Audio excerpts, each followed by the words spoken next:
ځینې خلک چې په زړه کې تشویشونه، وسوسې او خفګانونه ولري نو هغه کوشش کوي چې موزیک واوري او دا فکر کوي چې له موزیک سره به زما زړه ته سکون او آرام حاصل شي.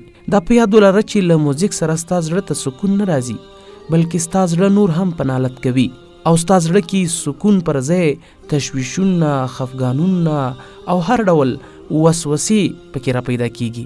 موزیک دې خفه کوي او په زړه دې داسې غلبه کوي لکه پړانګ چې د ښکار پر وخت په هوسۍ حمله کوي. که چیرته غمونه او دردونه دې په زړه کې راغوټه شوي وي نو بې ځایه هڅه مه کوه. ته به دا فکر کوي چې له موزیک او ساز سره به ستا غمونه راکم شي.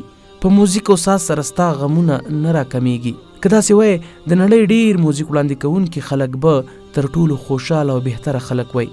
که چیرته ستا زړه خفه او پریشانه وي نو همدا اوس اودس وکړه او جومات ته لاړ شه.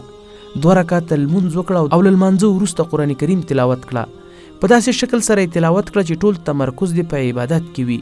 وګوره چې ستا د زړه تشویش څنګه له منځه ځي او ټولې وسوسې به دې راکمې شي او بیا به هیڅ وخت دردونه او غمونه ستا په زړه حمله ونه کړي.